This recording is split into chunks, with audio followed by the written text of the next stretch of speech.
Welcome to Indie and Unsigned, a presentation of Zagnif Productions, LLC. Indie and Unsigned. So no lions, no... Unless I get backstage, I'm not coming. He was getting in. For those of y'all that are listening to the, for those of y'all that are listening to, all over the world, I'm making that up. I don't know what it's like all over the rest of the world. But I am here today.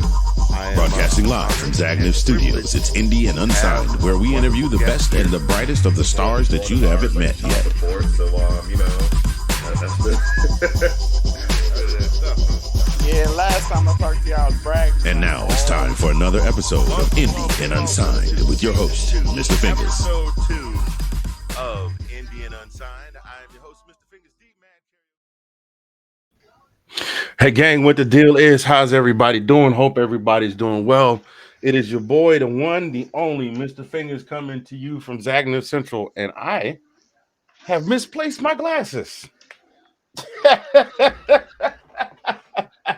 We don't need them. I can see you. Hope everybody's doing well. Thank you for joining us for this week's edition of Indie and Unsigned. This is season 3. This is episode 3. Ladies and gentlemen, I got a very special guest. You may have seen him on the Let's Talk Football series of podcasts with the homie Sean Spencer. He pointed him my way and said, "This dude you need to get with." We got to chopping it up. I got to listening to the music. Almost made a couple of kids. We're going to talk about that later. But ladies and gentlemen, a nice, warm Indian Unsigned welcome for our guest today, Javon. Javon, how you doing, man? Hey, what's good, everybody? How y'all doing? What's good, man? Oh man, I'm doing real good, man. It's been okay. That's enough for the audience. The sound effects that just gave us the ability to have this little soundboard back here with these sound effects, and people be clapping too long, and we want to be like the preacher, be like, "Simmer down." I got to the good part. It's been a little bit. It's been an interesting couple of weeks, but things have been good, man. Things have been real good. Celebrated the Mrs. birthday yesterday. Happy birthday, Mrs. Fingaz, if you're watching. That's I love beautiful. you. Happy birthday. That's beautiful. Man, it's been a good summer, man. We celebrated 13 years together last month, and then today's her birthday. My birthday was right before that. Then it was 13 years together. Then her birthday. We doing all right. Oh, and then Mother's Day and Father's Day before all of that started. So it's been a good couple of months where that is concerned. How about yourself, sir? And that's called goals to me. That's called goals. That is what it is all about, sir. It's all about them goals. It is all about them goals. I see your boy is already in the chat. He's been waiting. He has been texting. He's been texting me every week. When y'all going on? When y'all going on? When y'all going on? Here it is. Shout outs to our guy, Sean Spencer, one half of the dynamic duo of the Let's Talk Football family. Yeah, buddy. That's my Sean Spencer impersonation right there. I love that dude, man. I love that dude. He keeps us all grounded. Yes, sir. Oh man, wait a minute. Wait, we forgot. We forget. We can't do the Sean Spencer impersonation without doing this one. Well, we know that the race is not given to the swift, nor the battle for the strong. Dude, man. Oh man. This fake Billy Graham preaching. I don't know what he think he's doing sometimes, but you know what, no, man. I talk to him like Shannon Sharp. It's like sometimes you just gotta say, you like my granny used to tell me. Sometimes you get a word from, sometimes it don't matter where you get the word, long as you get the good word. That's all you need to get, baby. That's it. You ain't lying. That is right. So what's going on, man? This has been what, about 3 weeks in the making, and we are finally here. So it is good to have you on the show. I've been super busy. Man, who you telling? Like right around the time we got together, my job had us all over the place. It's busiest time of the year. And then, we had some talk offline about some other stuff we had going on personally, but we here and we made it. So I guess you were right. Sean, I guess in a way you were right. To heat it endureth. And here we are. We endureth it. Endureth. I don't know what the past tense of the word endureth is. We endured. We endureth it. That's how the country preachers just make words up. We and so we came and we endureth it, and now we are here. Praise God. Praise God. Somebody better give God a praise right now. Okay, anyway, let me stop playing because God got a way of getting you sometimes. Anyway, Correct. like Shirley Caesar said about you, jumped up and said Jesus 3 times. That third time, they said, Shirley out here playing with Jesus. Mama looked out there and said, she not playing. I remember, Mama. Let me stop. Anyway, I grew up in the church. So anyway, welcome to the show, man. Now that I talked up the first 5 minutes of the intro, I'm gonna hand this over to you because this is about you. Okay. Introduce the people to Javon. Hey, what up? My name is Javon. I'm originally from Mount Vernon, New York, but I reside now in Carmel, New York. It's upstate. Just a simple guy that likes to entertain people. So I am also an R&B singer. Independent R&B singer right now. I have two projects out. Two more are on the way. Actually, I have one that is on SoundCloud right now called Stories, and I have an actual EP that is on Apple Music called 32, and then also have a brand new single that just came out on May 11th. Brand new single called She Wanted featuring my man Buck Marley. And then there's a lot more stuff that's coming your way in the next couple of months, weeks and months. So yeah, that's who I am. All right, man. Look, so I'm just gonna tell you, I had a chance to check it out. This goes back to my little preface. I had a chance to check some stuff out, and it was like, hey, what's up, girl? It had me looking at the miss like, what's up, girl? She looking at me like, what's wrong with you? Because I had the headphones on. She didn't know what to listen. Like, what's wrong with you? I'm like, hey, you looking mighty good over there. She's like, what did you do? Like I got in some trouble. I like, come here, you better stop playing with me. Come on, we got to work in the morning. But So what? Yeah, right. Hey, there's a different type of praise before you go to sleep. Wait a minute. Hold on. Not a praise break. Oh my goodness. Yeah, a whole different type of praise. So you are a young man. I'm assuming you haven't crossed over the threshold of the 4th decade yet. No, I have not. Yeah. Well, I am now 2 years past the threshold of the 5th decade. So it don't crack, baby. This is I earned this legitimately. This ain't that's premature. That good melanin right there, man. All right, that's the goal right there. See, I told you goals, man. You are goals, bruh. What I tell you, look, I don't even need the oil. I just go out in the sun and just get to shining. Just be like Bruce Leroy when he finally got the glow. Just shine. Nah, I could only pray to be in that to make it that far. Yeah, I mean, it's the way the world is now. It's a blessing to have made it this far. But real man. talk, I'm on the other side of my 5th decade. So sometimes if Bernie Mac was not lying, sometimes you got to plan it out. Yeah, you got to plan it out. 3 minutes. That's all I got. That's all I'm gonna give you. Yeah. But yeah, man. So the regular question: how did you get into music? That's first question number one. I ask anybody that's in the music. I ask them, how did you get into music? How did I get into music? Music started for me in church. It's a funny story. The church that I'm originally from Mount Vernon, so like my family owns a church in Mount Vernon. Shout out to Community Apostolic Church, 105 Franklin Avenue, Mount Vernon, New York. My aunt is what started this whole thing. Well, actually, music has always been around me, like for being in the barbershops or being in my parents' house, or and being in church. Music has always been all around me and stuff like that. But I didn't start singing until probably the age of 11. Okay. 11 years old. The story is, if everybody knows a black church, when service is over, everybody goes either downstairs in the basement or they go upstairs in the community hall or something like that, where you're probably going to have fellowship hall. Time for the dinner. You're going to have dinner with your family, and it happened to be Youth Sunday, and my aunt came up to me. God rest her soul, my Aunt Dawn. She came up to me and she said, yeah, it's Youth Sunday and you're going to sing a solo today. Did you specifically make that face? Yeah, her. And so, and because of my aunt is a very her whole family, the Brown family is a very musically known family in Mount Vernon and actually around the world, because of my other grandfather through marriage Bishop Curtis Brown, who was he was a choir director for 1 billion people, man. So, and he knows 1 billion people. Like, he's very good friends with Timothy Wright, like people like that. Okay. So, yeah, he's Okay, very leaning on. close I with see you Timothy Wright. leaning on the everlasting Yeah. arm, tongue now, Almighty King.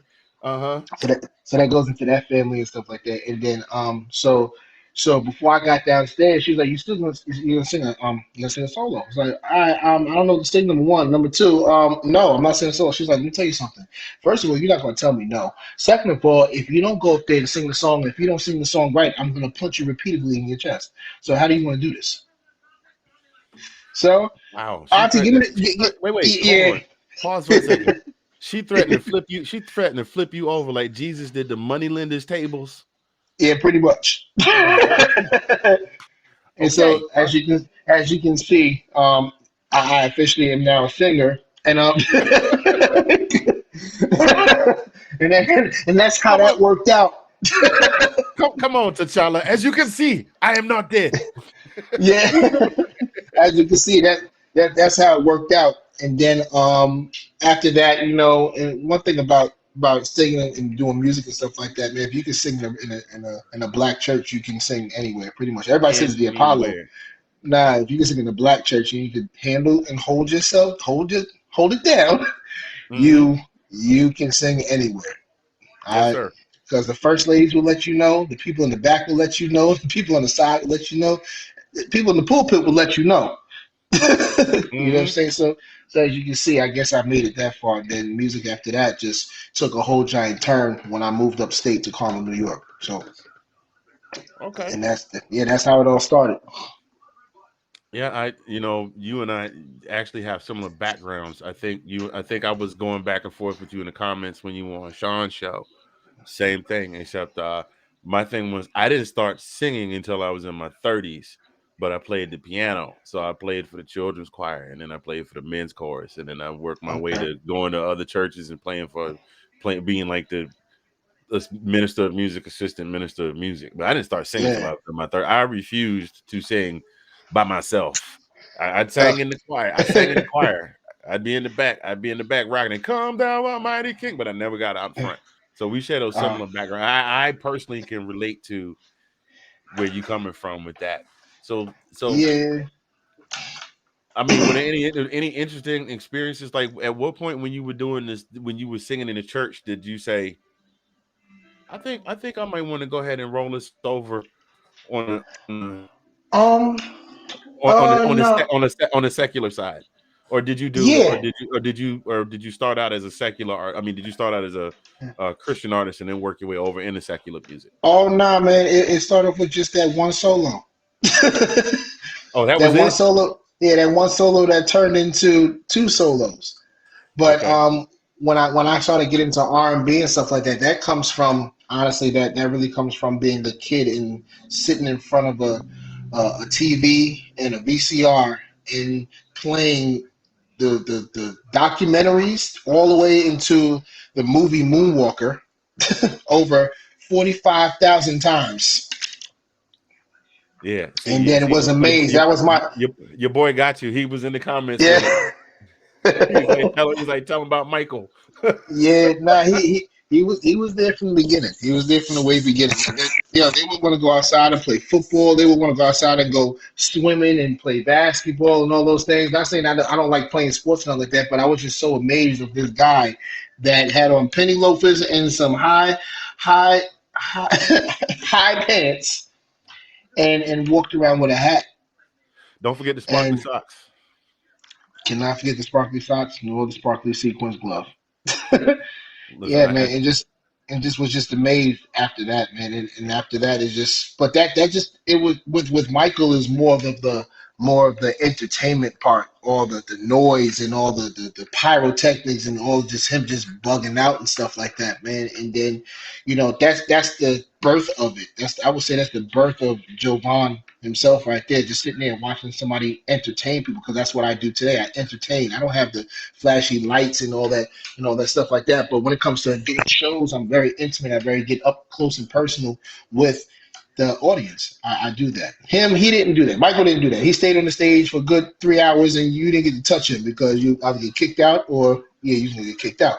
Me, I'm in the mix with everybody. I like to have fun with everybody. So, well, Mike but was also at a Michael show. Them women would have yanked him off the stage. Man. yeah, they wasn't playing around. But then the R&B stuff, the R&B part of actually singing and stuff like that came from who I have as an honorary uncle. My honorary uncle actually is his name goes by the name of Albie Shore, who's also from Mount Vernon, New York.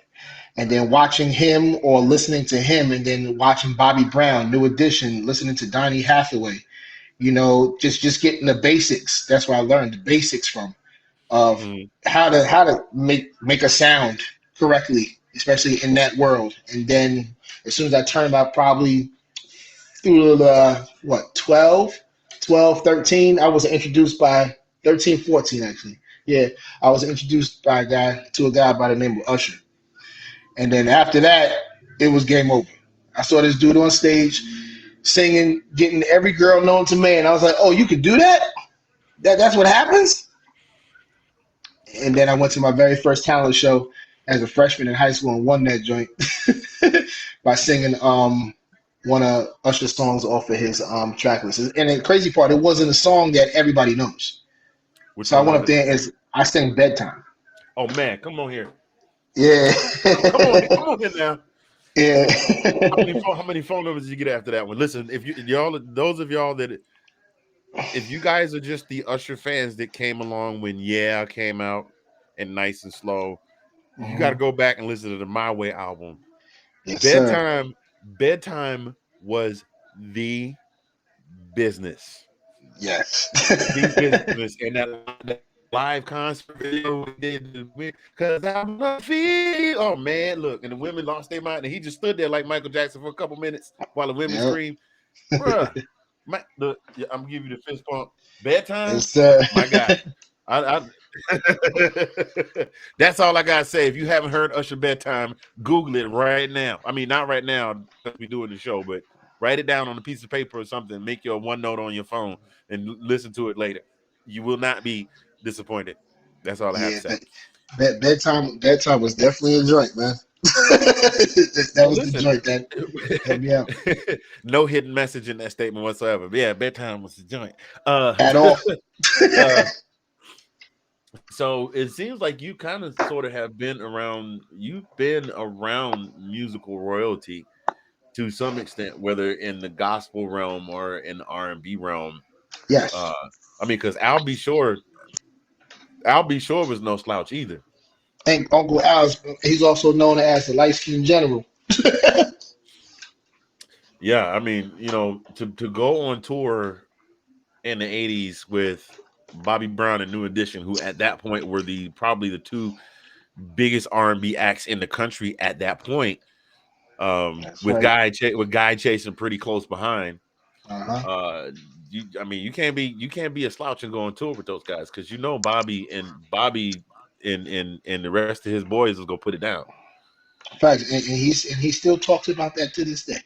I was on the Any Heartbreak tour. You have like 50,000 girls screaming your name. I'm like, woo wee! I can only imagine, man. So yeah, we talk about that all the time. Not only just Albie Shore, but through Al and others. I was introduced, and I call them my celebrity family. Okay. So my celebrity family consists of Albie Shore, Christopher Williams, Carolyn Griffey, who sings for Shalimar, Julia McKnight, who was actually the wife of Brian McKnight. Like I'm sorry, Bow-Legged Lou. All these people. I'm around these people. I don't even want to be on the same show with you no more. Wow. Like, yeah. I mean, just like, and do me a favor. Tell Uncle Al, your boy said everybody thought In Effect Mode was the album, but the one that came out behind that with Right Now and Natalie was sexy verses. Yeah. Yeah, sexy verses came out when I met the first wife. That I think I bought about 3 of them tapes because we bought 2 tapes and then we finally got a CD. Oh, Let me see. go that out. The crazy part is, being the outside looking in, you don't see it all. But then when you go, it's something about seats in the show. Something about seats in the show. Because if you're just a person that is watching the show from, like, you bought tickets and you watched the show, and it just happens to be your favorite singer or something like that, or someone that you grew up listening to, you get that good effect. Like, it feels good. Oh my gosh, I'm in the same building as this person. But to be backstage and see it from the side, like, and watch it, and then you're not watching the person that's singing no more. You're watching the reaction of the people that he's singing to. Uh-huh. That's a different monster, man. That is crazy. You know So what I'm saying? so of all of these people that you've had this opportunity to have exposure to, Mhm. who would you say at this point, at this stage in your musical career, that you pattern yourself most after? Or would you say that you're kind of an amalgamation of all of these moving parts? I'm a mixture of all of those moving parts. You like when I do shows and when I sing sometimes, like, people give me different people all the time, which is Hmm. weird. Sometimes you're like, yo, your body or your movement is like take, or your facial expressions, or the way that how, like, magic Mike-ish you are. Sometimes you remind Uh-huh. us of genuine. You remind us of I was just genuine. getting ready to say, You like, yeah. please tell me not like the video that just recently came out that everybody's been No, sharing. not that, More not like old, that, old, bro. old school 1996 genuine. We Yeah. didn't have to talk. Okay. Yeah, not that blonde hair. I don't know what the heck you doing himself now, but like, not like that. Nah, but that's the homie. But Yeah. yeah, nah, that's I'm a mixture of a bunch of people. Like, I write also. I write every single song that I put out. I write. Okay. And you gotten Yeah. everything is like everything's copywritten and then your name and the whole nine. Yes. Yes. Yes. Outstanding. Outstanding. That's something I talked to a lot of people about. I said, is any of your stuff copywritten? Like, because That ass cap, man. You better go get anybody, it. because anybody can get it.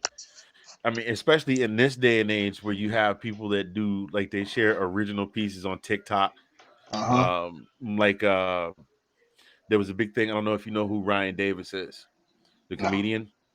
He's a comedian, and he really started. I mean, he's been in the business for a minute, but he really started on the come up when he started doing stuff on social media, where he was doing the side by side videos and doing his little opinion videos and things like that.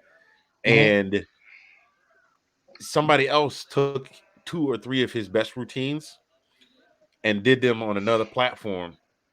Did them on either Instagram or TikTok when TikTok first started popping off, and got way more views Yeah, that's and crazy. way more views and monetization because, and he didn't really have a, That means somebody because owed me some money. right. That Now mean that's mind you, that mean. since then he's done very well for himself, but the point remains is that anybody can come in and get your stuff, so make sure Yeah. you protect yourself. That BMI and that ASCAP, man, make sure y'all sign up for it. It's free. Yes sir. It's not Yes free, but sir. like, Well, actually, yeah, which one's free? BMI is free. ASCAP's the one you got to pay for, right? yeah. I Yeah. pay. I pay for mine. I did ASCAP. And anything that you have that you really think is worth holding on to, like a logo or anything like that, get that joke That's right. trademarked. Get a Get your trademark on it. LLC. Yeah, get Yeah, your LLC. all day, every day. So what was it again? Because you threw all these names out here, but there had to be a wow. Like, what's the biggest? Okay, and then I'm gonna stop talking about it. I might come back to it. But what is the biggest wow moment you had just being around before they became your family, when you were just meeting them? What was your Oh, when I biggest was just wow meeting, moment? my biggest wow moment. Yeah. Let me see. I got more than one, man. Hey, I we got got more than time. one. We got Yeah, I got more time. than one. I want the first one I will say is the first one I would say is Al going to Al's house in Vegas. I stayed at Al's house in Vegas, and just, man. Man, we went out there for his grandson's birthday. Shout out to my young boy Chase. and Lil Al and his baby moms, Darren and Mommy, aka Ann McDermott. Going to his house, man, just being it was my first time being in like a celebrity's house. But the celebrity wasn't like a celebrity. The celebrity was family. It was like, yo, what up? Yo, what up, Jay? What up? Like that's crazy. Like we was all out there for a birthday party, and it just so happened that we was also out there for the Floyd Mayweather fight when he was fighting Conor McGregor. Oh, this was recently. Yeah. So going out to his house in Vegas, man, just being around family and everybody, and then all these other people, and then like all these other people that are in the industry or have big businesses and stuff like that. Just I've never been around that before, and I'm just sitting there just like this. I'm just like in awe. Like I'm having a conversation. I'm having a conversation in his kitchen where everybody's at and stuff like that. And right in front of me in his kitchen on his island, he has all his awards out in the open for everybody to see. I'm like, yo, this is crazy. I'm holding a 1989 American Music Award in my hand right now. This is crazy. I have a Soul Train Award in my hand right now. Hello, hi. Do y'all see what's happening right now? You know what I'm saying? That's not a flex at all. I took a picture of it. I should have took a picture of me holding it. That's what I should have did. Now, but that's in his kitchen. That was in his kitchen, right on his island, in his kitchen. I'm like, you never gonna put this in a case nowhere, bro? Like, this is what you doing? you know what I'm saying? And just seeing all the pictures that he had in his crib, man, of all his, friends and whatnot, from his baby moms that actually passed away, who happened to be Kim Porter. Like seeing pictures of him, Quincy, and everybody. It was surreal to me. You know what I'm saying? Woke up the next morning, I'm in this dude's pool. I woke up the next morning in his pool. Like, how am I in this pool in Vegas this morning? Like, this is crazy. You know what I'm saying? So, like, yeah, it looks crazy, bro. Yeah. That's a wild moment. I would say so. Yeah. I'll probably have to off air pick your brain to hear some of the. We'll get into that. We'll get into that another time. That's probably for another like Indian Unsigned After Dark. So we'll keep that for that. But so let's get back on your music, man. So you said that you were an R&B singer. So tell us a little bit more about like your style, and we talked about your amalgamation of how you kind of have a little bit of everybody. So tell us a little bit about your style. What makes you unique? What makes Javon the guy like that people want to come and listen to and check out? Well, two things. One, every single one of my songs is a real life experience of mine. And it's not sugar coated. It's none of that. It's straight up. I can write a whole song about a straight up conversation that I had with a female. Okay. And it'll turn into a whole song.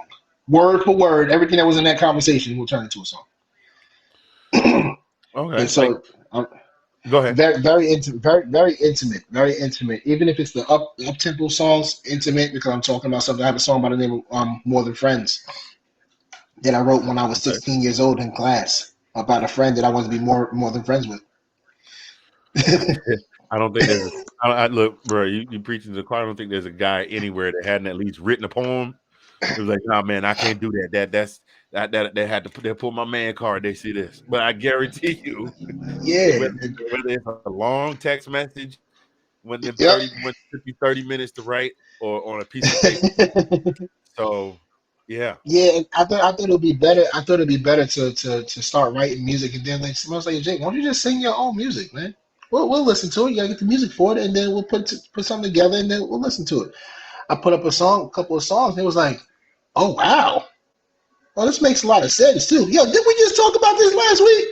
But yeah, right. And it's crazy. And then I got really known for my writing and stuff like that. But then I started making sure I was more known for my entertainment too. So I put a band together, because I think that singing with a band is better than singing with tracks. All day. Yeah, and it's a different feeling. And so, of course, because of my church background, of course, I can get in touch with a drummer, a bass player, a keyboardist, some background singers. and keep it going, especially because even though we're all in church, but we all listen to everything. So they also want to be in the spotlight, and they also want to be on stage and whatnot, having a good time and whatnot. So that's what it turned into. And then I started doing local shows in the town of Carmel, and built the brand and built the name and stuff like that by singing at this little cafe that was in Brewster, New York, that turned into me singing at Carmel High School, that turned to me singing in White Plains, that turned to me singing in BB King's in the city, that turned to me singing at the Apollo, that turned to me singing everywhere now. Okay, So this all started in the cafe. Okay, so, yeah, that was where I was going from. That is like, have you had an opportunity? Have you, since you started, had an opportunity to really get some gig time in? Because yes. a lot of people I've interviewed, they've got some great stuff, but they really haven't done any gigs yet. Like, that's the biggest thing I think that's holding them back, is that they haven't had any gigs yet. But you got full band and things, and you hit it right on the head, man. There's nothing like having a live band. Mm-hmm. Where you got these breakdowns, especially if it's a group that plays together, they could throw you a breakdown in there in the middle of a song. You like, and you just roll with it, because you feel in your brain you was thinking 2 days before, man, I could use a breakdown right there, like when I'm on stage and I can do pop, and then how Mike, like you mentioned Mike, how Mike could do a pow in the band and go into something and then hit you with it. And that's what it all comes from. That's exactly what it all comes from, man. And I think live music, man, that it started to become a thing afterwards, Mm-hmm. right? So I know there's a lot of unsigned and independent artists that are on this show and whatnot, and I can tell you this: if nobody's willing to give it to you, you go and get it on your own. Right. 100%. I took Carmel. I took the town that I live in. I went to the bar around the corner from my house that I knew that everybody and their mom goes to. And I asked them, can I put on a show here? And from that day on, that's when Javon was really a thing. Anybody that found out that Javon was doing a show or something like that, sorry for talking myself in the third like that, but in the second, if Javon's doing a show, I'm showing up, because two things are going to happen. One, I'm going to have a good time. No, three things. One, I'm having a good time. Two, we're definitely going to get lit in here. And three, for the fellas, I'm definitely going to holler at a chick at one of his shows, because these chicks be coming out to his damn shows. For real. Yeah, watch a girl for a show. Facts. Be riding in the car, be riding home in the car, man. You sure wasn't feeling yourself when he was up there singing, and you have a good time. Yeah, I know you had a good time. All right, but that's also for the guy not to get upset about that. That's the same thing as going to see Chris Brown. What you think she's going to do when she's going to see Chris Brown? But my show is different because you're really up close and personal with me. Like you can touch me. I'm right here. Right. You know what I'm saying? I'm not in Madison Square Garden where you can't get to me. So that's what makes the show a lot different and whatnot. And if fellas really paid attention, like I know some do, where are we going to Jay show? All right, I'm definitely getting some cheeks tonight. Right. Even if you don't go with somebody, there's always personal story here. I'm a huge fan of Boyz II Men. Since day one. Huge fan of Boyz II Men. And shout out to Boyz II Men. When I met my wife, she was a fan, but she'd never actually seen them live. And so they used to come to this very intimate spot. It was held about 300 people in Alexandria, Virginia, right outside of DC, called the Birchmere. And we went to this show, and it was basically, when you get there determines where you sit. So we got in line real early. We went and sat right on the corner of the stage, and they have this bit when they sing "I'll Make Love to You" to hand out roses. And so they started, as soon as the music started, I said, I elbowed her. I said, get up. So she went and got her rose. And I'm like, and she's like, oh wow. my God. She's like, oh my God, who she get her rose from? Nate. She got a rose from Nate.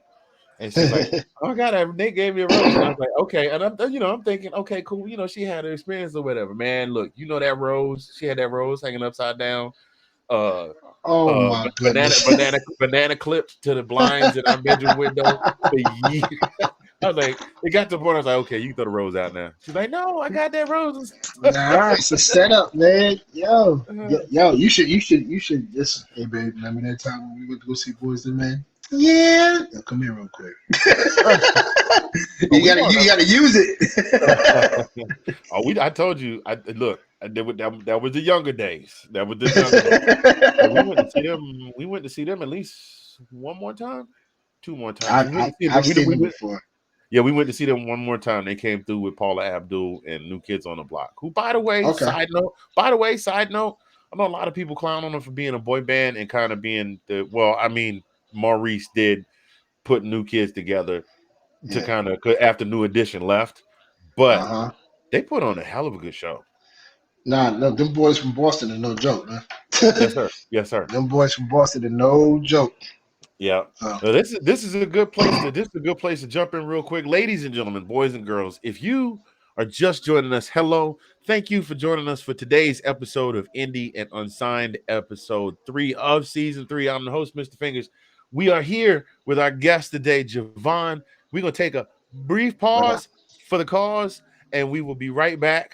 Or, as our boy, USHER, like to say,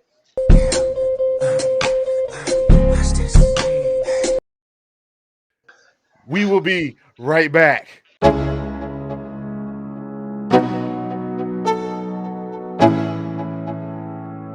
Let's go. Yo, I'm like an addict, do I gotta have it. I ain't even playing, got a really bad habit. If it moves, gotta grab it, fuse like a magnet. Lose, won't have it till I'm doomed in a casket. I ain't playing, got a weird mind. If you work 8 hours, I'ma work 9. If the shit tastes sour, you should. Shout out to our guy, Sid Swinton, owner of Squid Rips Cards, today's sponsor. If you need them cards, he's got them. Get at him. His information is right down there in the crawl. It is at Squid Rips Cards. He is live on TikTok twice a week. Definitely get at him, and if he's got what you need.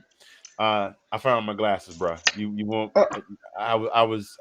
You know he what? Can see. I look cooler without them. So I was sitting on them. As soon as I hit the commercial, I jumped up like, oh man, I've been sitting on this whole time.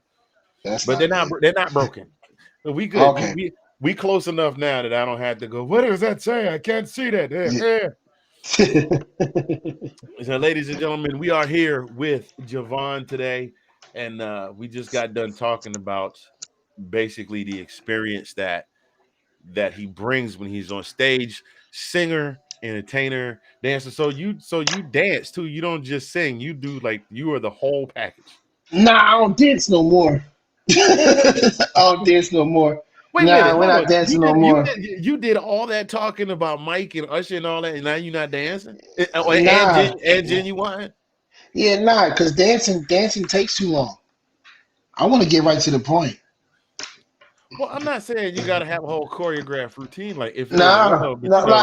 The only dancing that I'm doing is during my slow moment of the show, and I bring somebody on stage, and then you'll get a little something out of that. I'm a Magic Mike you real quick, but that's it. There's no dancing you gonna get out of me.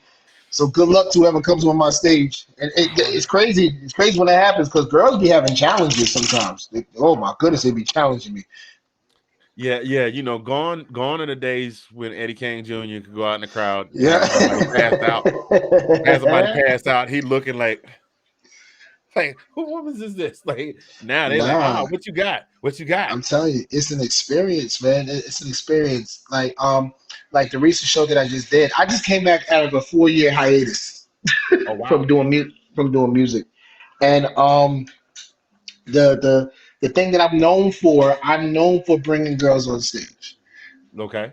Or whatever I'm singing on, I'm known for bringing girls up there and serenading and performing. Now, when I sing to them and I perform to them, I'm not nice. But that's not in a mean way. That's not. I'm not nice. I understand. But I'm very when I say I'm trying to get to the point and I'm trying to describe and show you what I'm talking about in this song, you're definitely gonna be a part of that.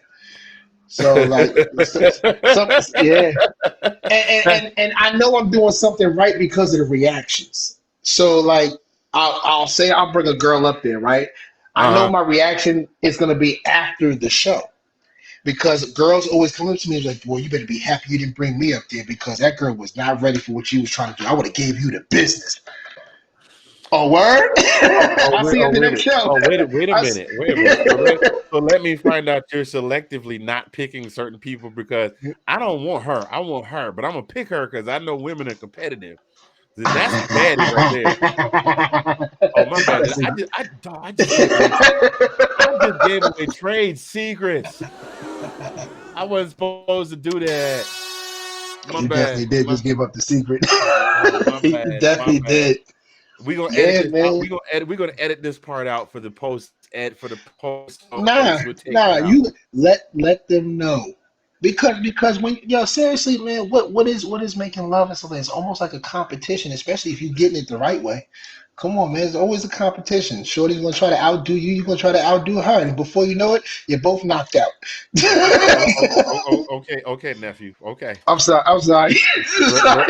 Rub it in, because some of us got to go to the store and get Ambisol, Ben. Got to make sure we have. Got to have an ice bucket, a hot pack, a cold pack. But that's what I'm saying, man. Yo, listen, I said this on Instagram a couple of weeks ago. Guys, as fellas, when it comes to this music thing, use the music and pay attention to the words that are being said in the music and mimic everything that is being said in the song. And I guarantee you, a happy wife will lead to a happy life, bro. I'm telling you. Pay attention to what's being said. They so focused, oh, he think he get all the girls. Oh, they focus on, oh, he can't sing. Oh, they focus on, oh, that beat was dope. No, y'all need to pay attention to the words and use that in your household and watch how your wife is smiling all the time. Chicken gonna taste different after that. Oh man, look, you do something different with this. Yeah. Look, the two songs that are part of my marriage. I Want to Know by Joe. Yeah. Okay, that was what I sang to my wife the night I proposed. The other song is Spend My Life With You by Eric Benet and Tamia. That was our first dance. Wow. And then when I was with the band, we did a benefit concert. To raise funds awareness for breast cancer. And I sang lead on All the Things Your Man Won't Do. And followed that up by Right Into Freak Me by Silk. Oh. It was a very good night. Anyway, look, we talking like we in the barbershop, man. Come on, let's get back to the interview. Tell me about 30. Look at you. Okay, nephew. Look, did you take some notes? You got it on the one note. I send you. Think about this. I've been doing that since I was 16, man. My mama said I can't play with you no more. Come on, let's talk about this music, man. We here with Javon. We cutting up like we in the barbershop. So tell us about. Now you said which was the latest project you said you got was She Wanted? Yeah, that's the single. The single that just came out after 4 years of being in a hiatus. I came out with a song by my man Buck Marley. It's by the way, by the name of She Wanted. It's on all music platforms right now. Yes. The video is actually coming out, I believe, sometime next week. Okay, finally. And where can we find that? You're gonna find that on Instagram, Facebook, YouTube, wherever. I'm gonna post it everywhere. Everywhere. Everywhere. I will be posting that. Shout out to Buck Marley, shout out to Red Iron, shout out to my girl Jack, who's in the video with me. Okay. That's I put up snippets and stuff like that. People not even worry about the song. They want to know who she is. Don't worry about it. Of course. Of course. That's how it always goes. Yo, who's the baddie in the video with you? Who's the baddie? Right? Yeah, don't worry about who that is, man. That's my homegirl. So is it safe to assume that the topic of the song is basically the title of the song? The title of the song is the topic of the song? Yes. No, well, no. Actually, no. I did something different. Okay. Yeah, I can describe the video. So in the video, I am a photographer. Okay. My love interest, or the girl that I want, and I know that she wants it, is the model that comes in to get her pictures taken and stuff like that. Okay. Well, yeah, and then switch up. It's a switch up. Okay. It sounded a whole lot different listening to it. It sounded a little bit more like I know. you know, No. you got to, you know, like Keith Sweat said, there you go telling me no again, you know, but Well, but the reason why is because basically I'm already saying dirty things, and I come from a church background, so I'm already saying the dirty things. I don't want to show the dirty things. You save right. that for your own understanding and your own imagination when you get home. But wait a minute, since we talk about church, you say you're not supposed to lean to your own understanding, so you have to explain it. You got to explain it for us. Did you like that? I got you with that one. That was good. I like that. I like that. Mama, you be happy. I paid attention in Sunday school. Yeah, not in these videos. Like I said, they're very intimate and very, very sentimental and stuff like that. I won't put girls in my video that are completely naked or showing cheeks and stuff like that. I gotta give tasteful stuff because it's not about that. I come from a time.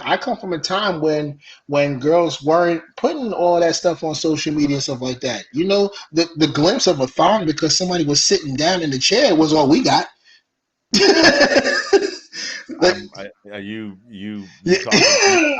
talking to the wrong era. We didn't even get that, sir. Oh, y'all didn't even get that. So that's what I got when I was in high school and middle school and stuff like that. That's what I got. So I think like today's world, like they're putting too much out there. They're not leaving no imagination to what things could look like.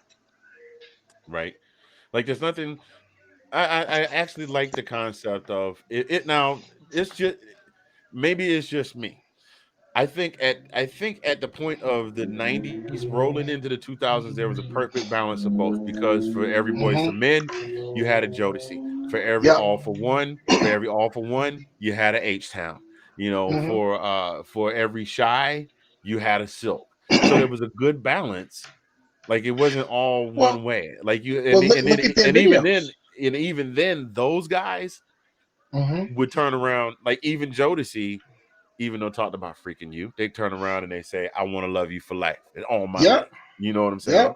So it wasn't all. It didn't just all go as Mrs. Carter would say. It didn't all go to the left.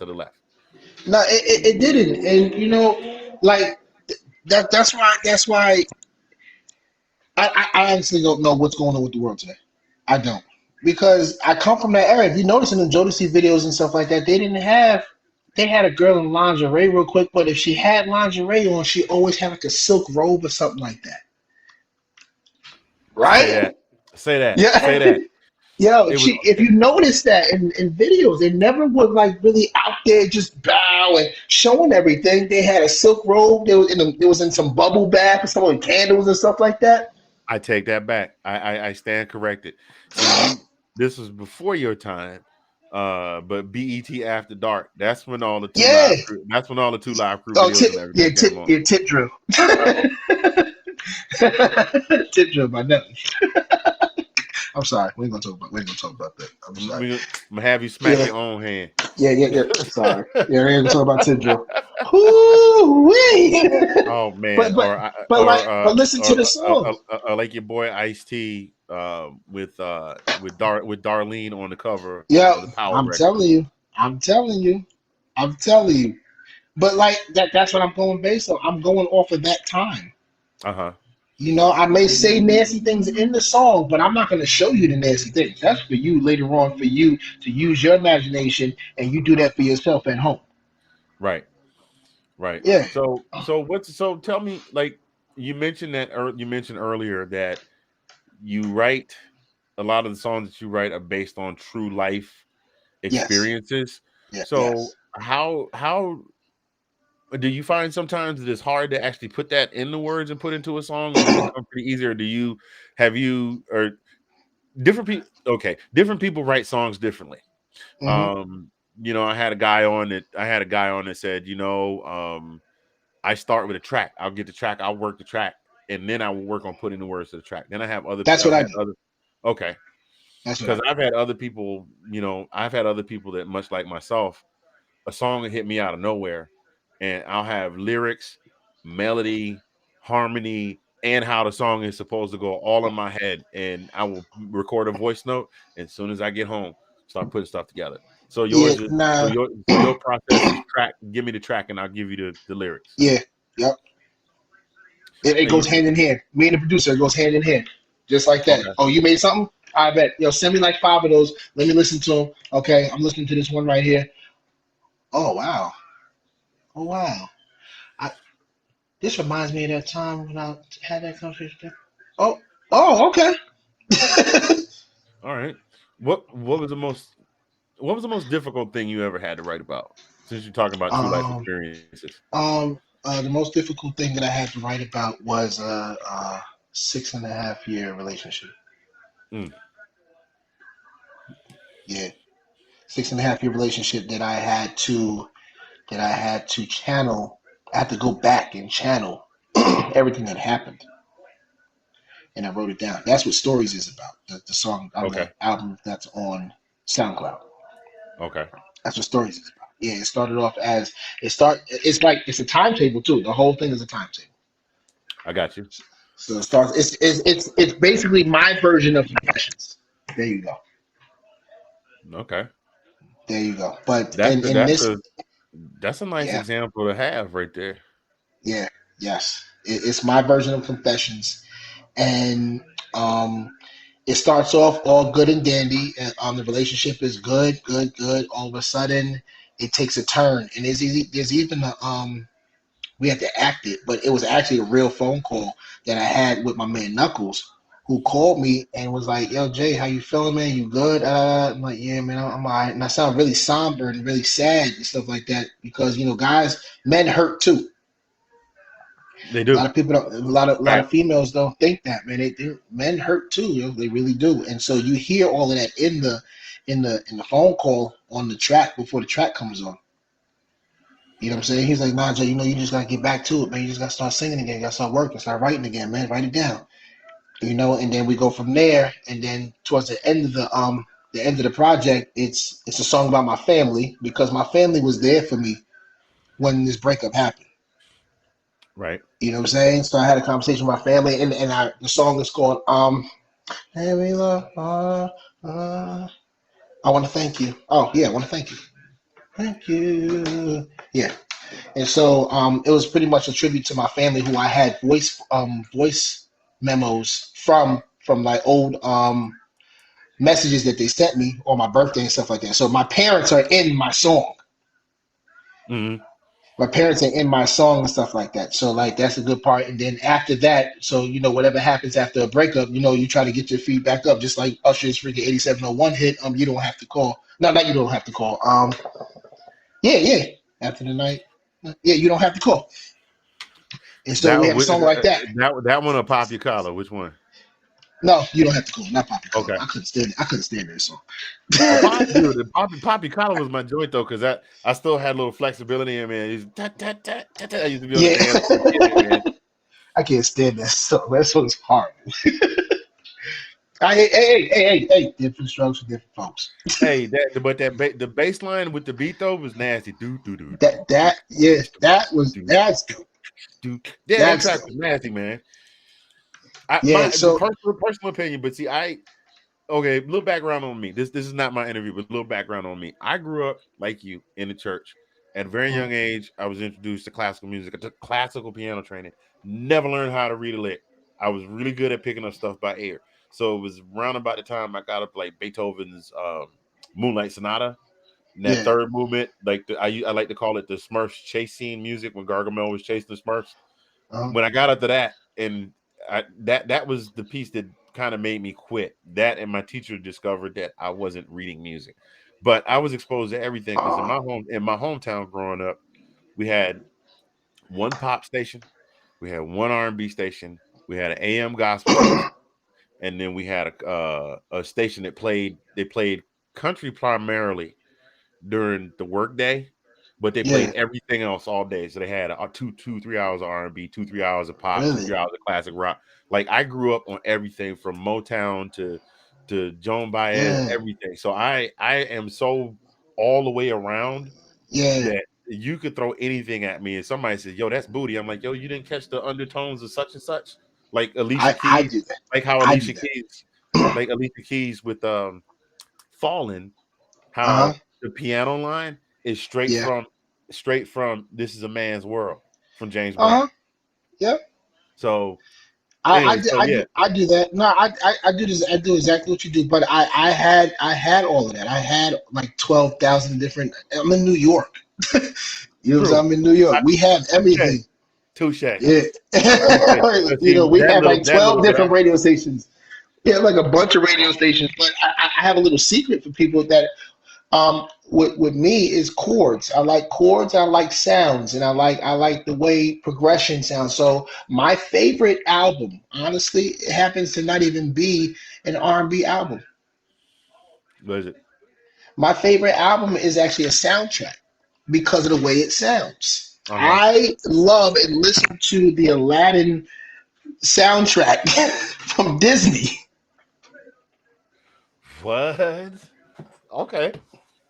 And it's not about the songs, it's about the orchestra. Like I love the way certain it's just sends you, man. Like seriously, I listen to a lot of music scores. I love listening to music scores. There's a music score that's on a movie by the name of it's Bernie Mac and Ashton Kutcher. The um remake of Guess Who? yes, yes, yes, It's yes. Guess Who. That's what it is. Yes. Yo, Guess Who I Comes listen. In. I watched that movie. Yeah, it's funny. I watched that movie strictly because of the sound score. Dude, okay, obviously John Williams is one of the greatest score composers ever. Ever. Okay, you know, Mhm. because you talk about Star Wars, Raiders of the Lost Ark, Superman, E.T.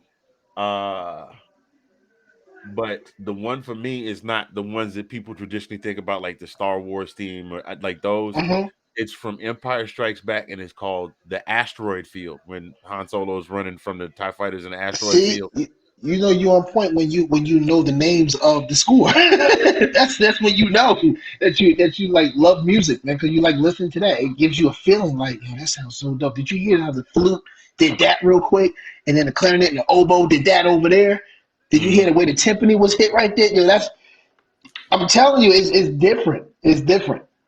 Yeah, that actually was my two youngest were over here last week, and they were playing some video game. Like I Hmm. knew they were playing a video game because they were, with the controllers or whatever. I wasn't paying any attention to the. I'm sitting in To the the other room. game. I'm hitting it. I'm hearing this jazzy little doom, and I was like, "What is that?" They're like, "I found this. My daughter gave me the sound. She just pointed me to the soundtrack on Spotify, so now it's on my playlist. Uh-huh. You It's see? dope. Like the music you can find this stuff is amazing. Like you hear chord progressions and stuff like that in Sonic, the second Sonic on Yes, Sega. That joint is yes. dope. And come to find out that Michael Jackson had something to do with it was the best part. Like Mike's a bad dude, man. yo, there's so many things to do with it and nobody knows about, man. It's bananas, man. That's why he's will always be the greatest. So Absolutely. So, we've been kind of all over the place. But one of the things I definitely wanted to ask you is, of all the projects that you worked on, mhm, and I know you said you took a little bit of a hiatus. Of all the projects you worked on, what is the one like? If if somebody if somebody said to you right now, I want you to give me either the one song or the one project that you worked on that mhm, is 100%. The minute they hear it, they think of you. 32. Like that it defines. I'm sorry that it defines who you are. Like boom, 32. 32. 32. You know, 32 is named 32 because I it came out when I was 32 years old. So that's why I named it 32. okay, Um, just all the songs on there. Every single one of them on there. There's 7 songs there's one song that's not on the one that's on Apple Music. We have another song, but it's on I think Amazon and a couple of other things. And it's not on okay, Apple Music because we didn't get it cleared. It's a genuine sample, so we didn't get it cleared. But gotcha. all the songs on 32 describe it. I'm telling you, like my mom walked up to me a couple of days ago. She's like, Jay, you know what my favorite song is? My favorite song is More Than Friends. Ma, you listen to my music? I didn't know you knew that song. Really? She's like, and then she starts singing it. I was like, Hmm. oh, you really do like that song, you know? But More Than Friends is just a cute version of Yo from Chris Brown. Hmm. It's a cuter version, but that song describes me. a song that I sing now live that has not been recorded, which is "Scream My Name." That song describes me. My song "Lights On" featuring the Cannon, that describes me. Like yeah, "Lights On." Ooh-wee. That was my very first single, "Lights On." Okay. So and then "Vibe," and then "Oceans," and then "Change Your Life." The whole album 32, like really, they'll know is me. Okay.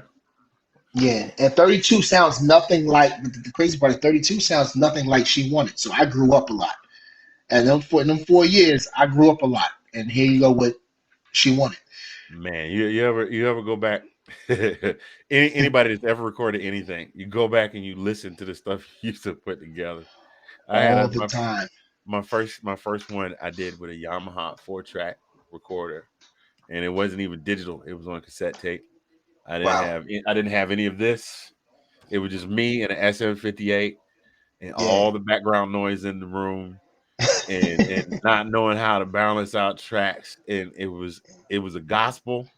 There's not a single copy of it anywhere. They were all cassette tapes, and I'm almost glad because I found a copy of a song that was on that, and I did it with a Casio CTK 1000, one of them $99 keyboards. Like when you go in, like Wow. when you can't afford the motif, but you Yeah. go in the Guitar Center and you get the $100 joint with With all the the drum. adapter. Man, I With listened to the that thing and I adapter. said, you know what? I'm glad. I mean, I wish I had it for the nostalgia, but I'm glad. And was bad with it too. I went to the gospel station because the station director was the choir director at my church. I said, Brother McDuffie, can you play this for me, please? And he started playing it. He would play it on the radio, and then I had a classmate at the Savannah State would play it on their radio, and I was so proud of it. And I listen to it now, and I'm like, oh my God. If What they was were I all doing? if they were all still with us, I will go back right. If they were still with us, I'd walk up on them right now and be like, "I am so sorry, I made you do that." Because this was That- because this was during I- Kirk Franklin, Timothy Wright, Hezekiah Walker, John P. Key, and then yeah. here I am with my little $100 keyboard. Yeah, no, I hear you. So Nah, that's we funny. come a long way. We come a long way. Yeah, yeah. From I started recording. My first time recording was in a closet in a friend's house. Well, that ain't nothing new. First time I wrote Guy did that first in the album. bathroom. Yeah. I know, but like I go back and I listen to that stuff. I'm like, wow, like. But my writing was always on point. But me developed now. It sounds like it's crazy. That couldn't have been me back then. Mhm. That couldn't have been me. I wasn't riffing. I wasn't running back then. I wasn't like tones and stuff like that. It was crazy. I used to scream all the time. I used You to used to. sing songs higher than what they were supposed to be. Ooh, yeah. Yeah, Done yeah, that. yeah, Done that a time or two, and I got to the point where I was like, you know what? Maybe if I drop this a key and a half. yeah. But now I go into a studio. Somebody like when She Wanted was a freestyle. I wasn't even supposed to go down there and record that song. It was a freestyle. Okay. I went down there and I sang it, and I was like, "Wow, this actually sounds dope. Yo, it needs a rap on it, but this sounds dope." We went and called my man Buck. Buck got on it. He was like, "Yo, Jay, you just wrote this?" I was like, "Yeah, I didn't even write it. I just went and did it. I just So went and did it." that's a isn't that a great feeling though when you just roll up in there and Yeah, like just the out of magic happens. nowhere. You Yep, get out you of get in the nowhere. you get in the studio, you have that moment, you listen, and then when you go back and you listen to it, you go, I can't believe I came up with that. Like that. Yeah, Like this was not something I sat and over. It yeah. just I Nah, went in there I and it didn't know. came out. Two ideas, man. It's just two ideas. Like I said, I'm very intimate, and I just had this conversation with a female, and this girl told me that like she wants it every single day. Mm. I had just recently had a comment. I was like, wow, okay. Went down to the studio, just Monday, Tuesday, Wednesday, Thursday, Friday, Saturday. Like that's what I did. And then the second verse is a cadence and it's paying homage to Janet Jackson. Because I was just listening to that song in the car before I went inside to the studio. Got you. Yeah, so I put that all in the song, and then there you go. And everybody thinks that I stole the Days of the Week, the way it sounds from the The LMA and Vietnamese Meek version? Mill song. Oh, The I LMA and thought Meek Mill song. It I wasn't thought that one. It was the older one.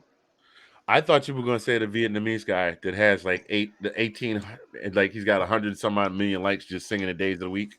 No, no, no, no. I didn't get it from him. No, I got it from a group from like I guess the 70s and the 80s.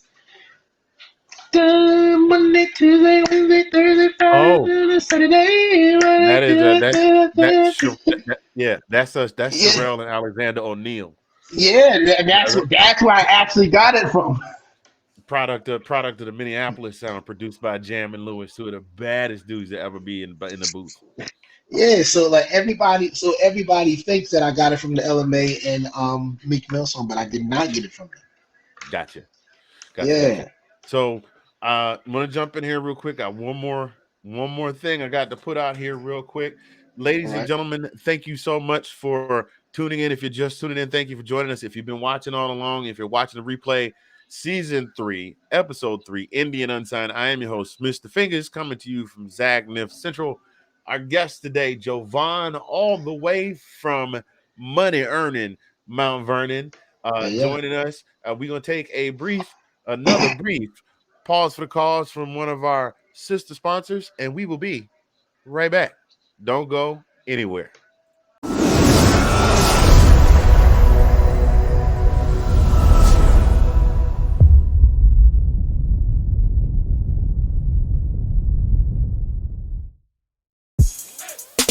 Zagnif Productions, In association with Zagnif Apparel, gives you the opportunity to win free athletic gear. And here's how you do it. Visit the Zagnif Apparel Design Shop at Etsy.com. Purchase any piece of apparel that will automatically qualify you for the August 7th drawing for free apparel. Each purchase counts as one entry. No limit on the number of entries allowed. At least one lucky winner will win one free outfit. That's right, one free top, one free bottom. Note, the embroidered bomber jackets will not be regarded as prizes for this sweepstakes. July 30th is the last day to enter. So get to the Zagnif Apparel Design Shop at Etsy.com today for your chance to win free athletic gear, courtesy of Zagnif Apparel. in conjunction with Zagnif Productions, LLC.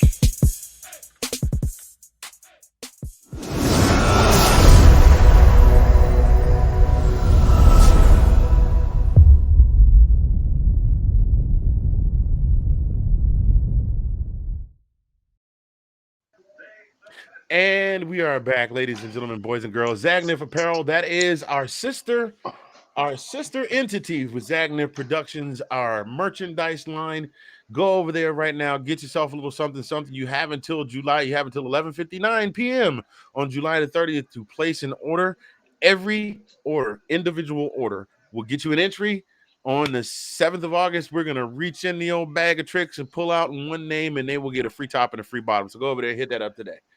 We're back with Javon. We've been talking, we've been vibing, we've been cutting up, we've been laughing. We Facts. talked about church, we talked about women, we talked about uh, um, Everything. Yeah, strategy, on strategies. stage strategy. That's what we gonna call it. On stage choreography. How about that? There you go. And I wanted to know. So, what do you have any future? You got any future things in the burner that we besides the video that you said is coming out? Anything else you got on the burner? Got any new music that you're working on that we should get Yes. excited about? Yes. No, the music is done actually. The music has been done. When I did stories, I wrote probably 75 songs. Mm. So we didn't put all of them on stories. So I have other songs. I'm gonna name that side B. But I had to take a little detour real quick and write a quick little five song EP called Indecisive. So let me ask you this. That leads to a second question.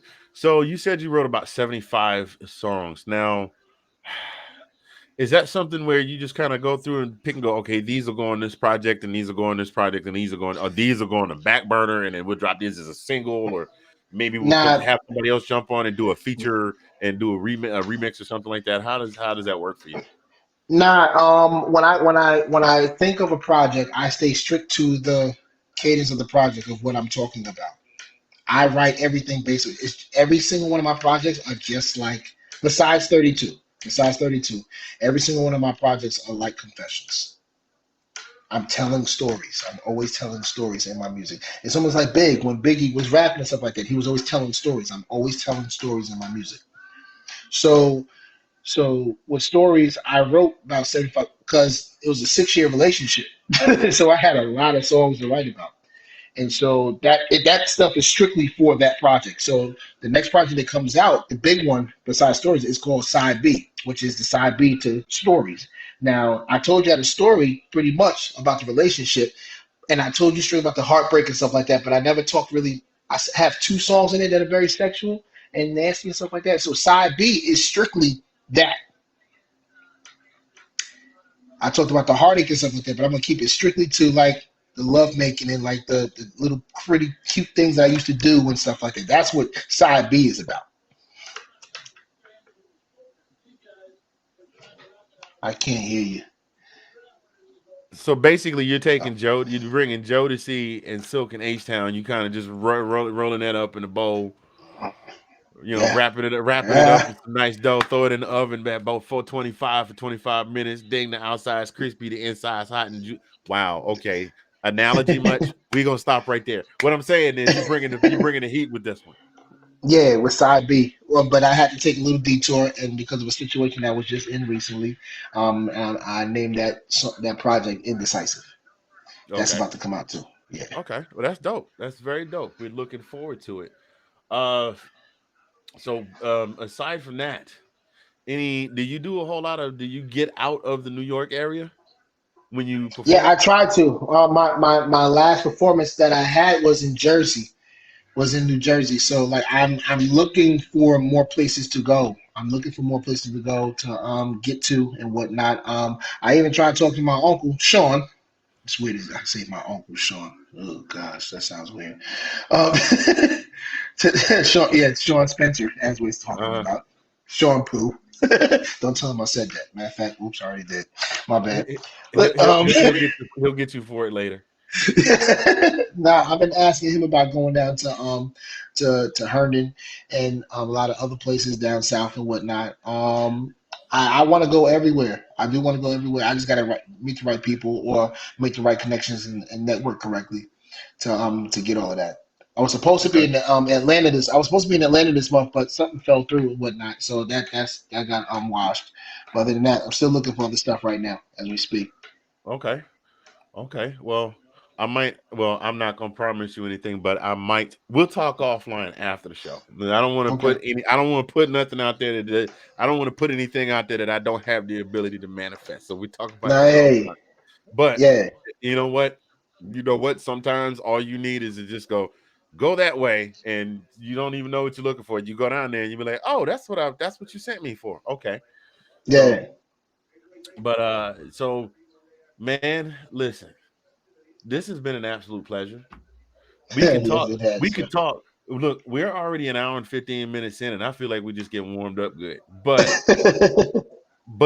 work does beckon tomorrow. So yes, it does. I would love to have you back sometime. And those of you that I've had on previously, please don't get offended if I hadn't said that to you. It's just we wrapping up the show and I got other stuff on my mind. I would love to have you back sometime after Indecisive and Side B and everything come out. Yeah, most definitely, man. This is a dope experience right here, man. I appreciate it. Absolutely. I appreciate you being on the show, man. Ladies and gentlemen, joining us from Mount Vernon, New York, Javon. Yeah. You heard him. You heard him. You listened to him. You got She Wanted. You got Stories. You got 32. You got Side B. You got Indecisive coming out. He's got about 135 songs in the vault, like Prince at Paisley Park. So tell the good folks where they can find you. I know it's in the crawl, but I want let people know where they can find you and what platforms they can find you on. I will definitely go ahead and say for sure, if you're on Spotify, he's on there. All right. Yes, I am. Yes, I am. We got to just type in She Wanted, and then you'll find me, and then everything that is tagged to me. Okay. I have a brand new Instagram because I recently just got hacked. Somebody got me. So my new Instagram is _real Jovan. That is _REALJOVAN. You can find me there. The most you can find me there. Okay. Facebook, Instagram, smoke signals outside. You want my phone number? No, I was playing. Don't do that. Yeah. All right, but you can find my music on all music platforms. Just type in Javon on Apple Music, Javon 32. on Apple Music, and let's have a good time. Go stream, like, share, follow. That's all you got to do. And let's get this thing going. Absolutely. Matter of fact, man, you know what? See, now I feel bad. If you're watching this right now, and I haven't said this in the entire show, that just shows you I was ready to jump in this and then start getting into it. Like, share, subscribe. Like, share, and subscribe. It doesn't have to be in that particular order, but if you like something and you share it, it helps with the algorithm. If you like it, it helps the algorithm. Or even if you don't like it, you can click the thumbs down if you want to. It won't hurt my feelings. It's an interaction. It helps the algorithm. Share. That means more people will get eyes on it, and subscribe. That means you will get notifications to know when this show is and other shows tied to this network are going live. So, ladies and gentlemen, right here in Living Color, look out for this fella. He's gonna be doing some things. I'm looking for big things from you. And we're gonna talk some more offline after we get done. But we want to thank you for joining us today, man. I appreciate it, man. Thank you for having me, man. Absolutely, man. Absolutely. Would love to have you back on sometime soon. So on behalf of, I'm going to give your IG handle out. On behalf of @the_real Javon, I am Mr. Fingaz from Zagnif Central. This has been Indie and Unsigned Season 3, Episode 3. And we will see you next week with a new episode. Hang tight. I'll talk to you after we go off the air. We'll holler at you later. Love and peace.